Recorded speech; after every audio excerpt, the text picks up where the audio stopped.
Hi there, you are watching a video of shell and tube heat exchangers for industrial plants.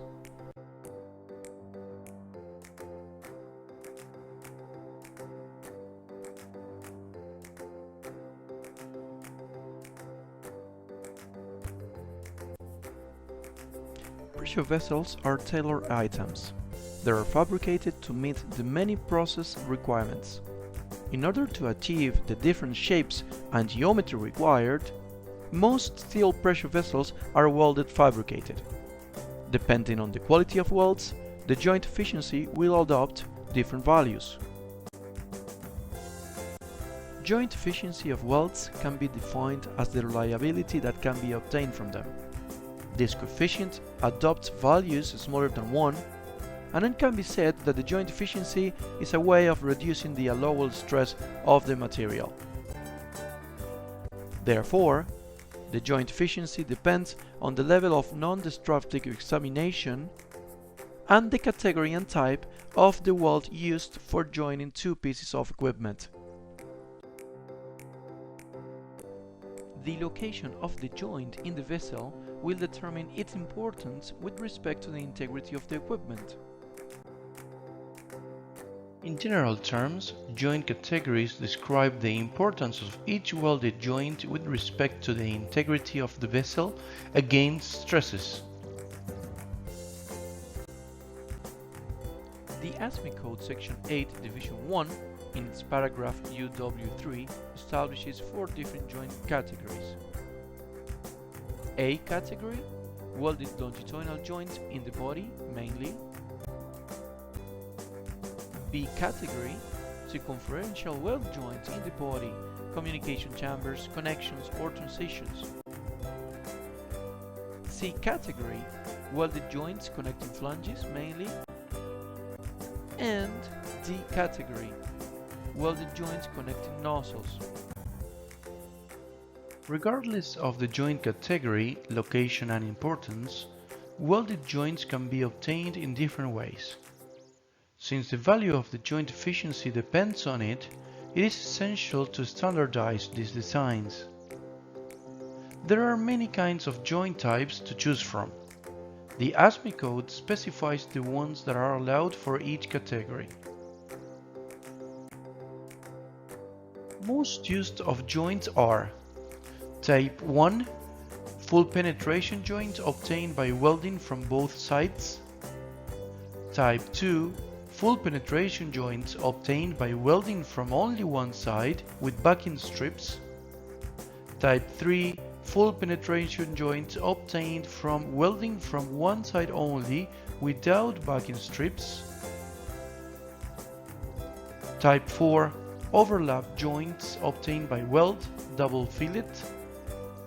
Type 5, overlap joints obtained by weld, single fillet and plugs. And Type 6, overlap joints obtained by weld, single fillet.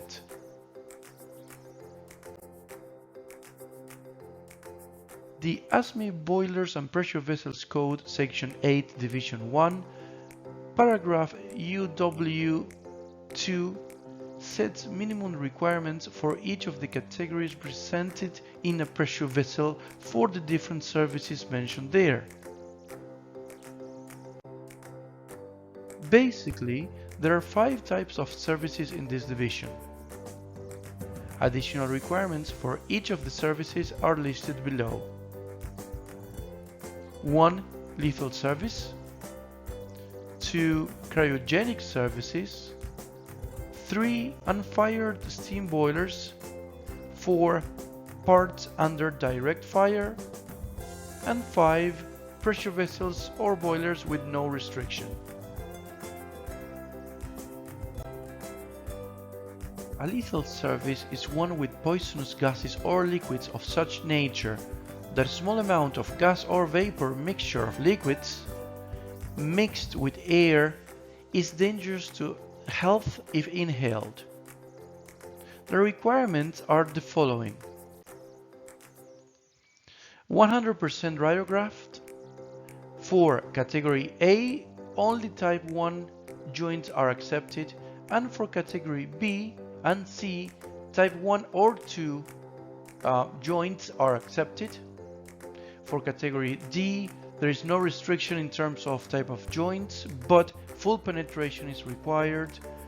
And obviously, these restrictions or requirements are also recommended for special services and high-risk applications.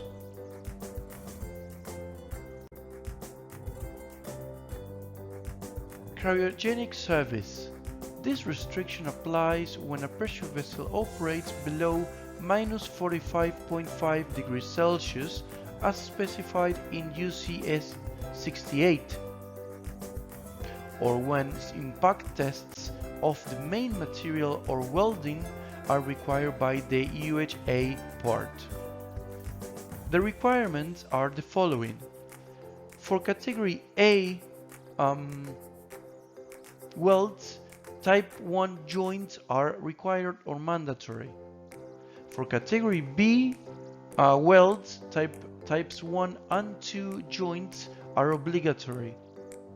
For category C and D joints, full penetration is required, and obviously, same as before, these requirements are recommended for special services and high-risk applications.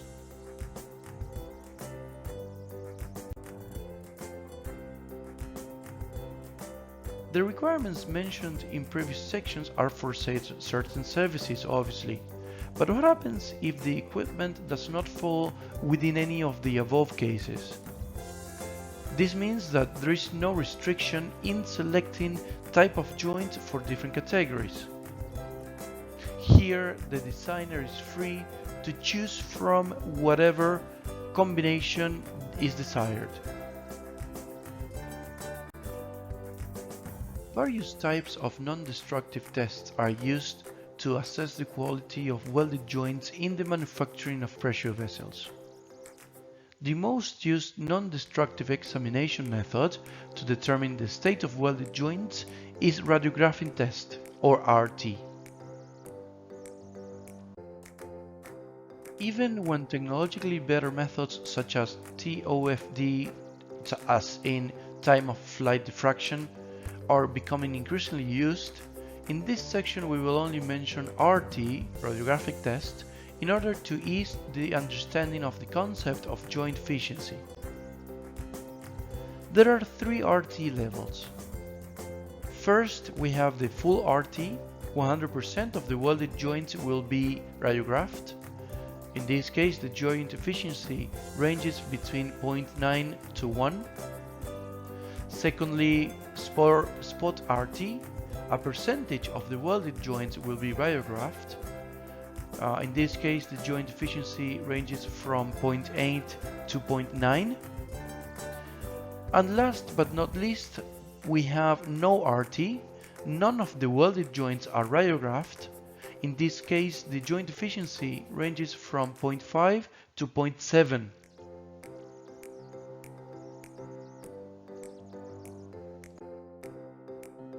Full radiographic test. Paragraph UW11 in all subsections indicates the cases for which a full radiographic test must be applied. This means the entire length of the joint. Some of the cases are all joints of the shell and heads for pressure vessels in lethal service, all joints exceeding the minimum thickness specified in UCS 57,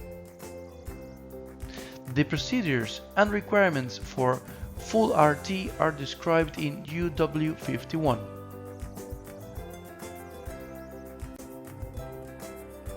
Spot radiographic test. Section UW11B indicates the cases for which spot RT should be applied. In other words, RT in randomly selected points of the welded joint. The requirements are the following. The RT is performed randomly, thus the joint efficiency decreases. Pressure vessels not operating under special or critical service are subjected, or let's say eligible, to use this type of RT.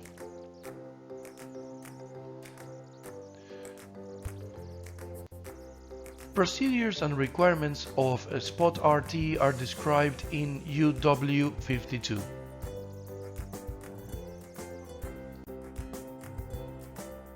No radiographic test. Section UW11C indicates the cases for which the option of non-radiographic testing could be selected. Since RT is not applied, the joint efficiency is very low. This alternative is not recommended and not allowed by most customers.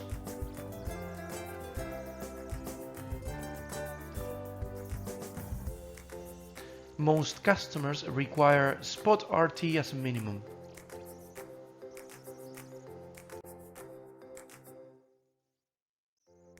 As indicated earlier, the value of the joint efficiency depends on the service requirements, the category of the joint, the type of the joint, and the level of non-destructive testing.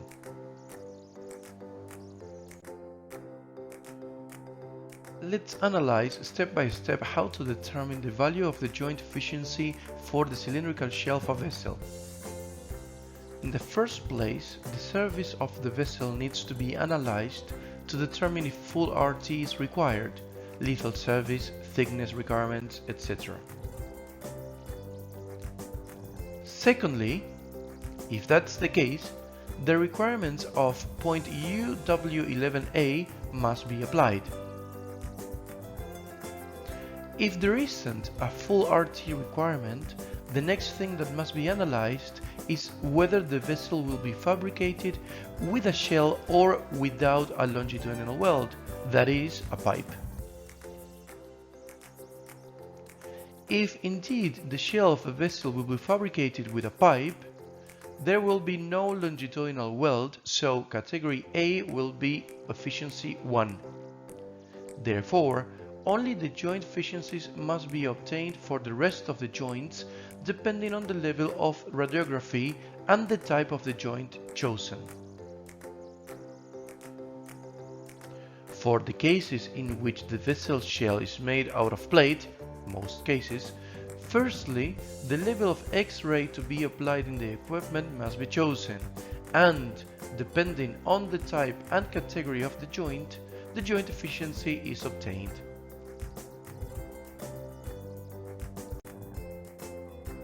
Once the type of the joint to be used and the X-ray level to be applied have been determined, Table UW12 of the code must be consulted, which according to the aforementioned parameters provides the value of the joint efficiency for the calculation of the thickness, obviously for different components. Let's suppose that it is necessary to know the value of the joint efficiency of a type 1 joint, butt welding of both sides, to which we will perform spot radiographic test. In this way, we work with the table with these values and get a joint efficiency of 0.85. When it is not specified or when it is not a code requirement to apply full RT, entire length of the weld, it is up to the designer to apply full or spot test. Let's look at the NDE level, welded joint reliability and plate thickness relationship. If the NDE level increases towards full RT, the reliability of the weld increases and therefore the thickness required decreases. On the other hand, if the NDE level decreases towards spot RT, the reliability of the weld decreases and therefore the thickness required increases. In other words, for spot RT, we will save money on NDEs and we will spend more money on plate due to thickness increase. For full RT, we will spend more money in NDEs and save some money on plate due to thickness reduction. There is no rule or sound engineering practice for this.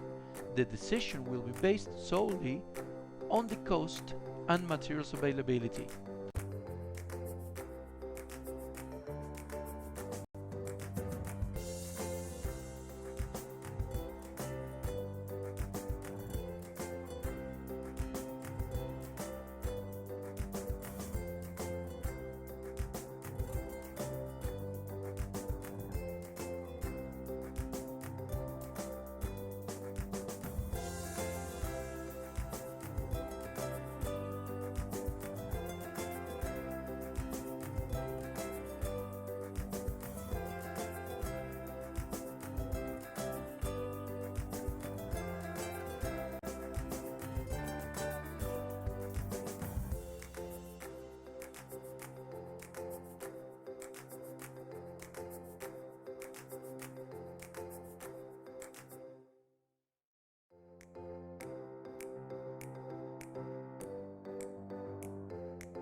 There is no rule or sound engineering practice for this.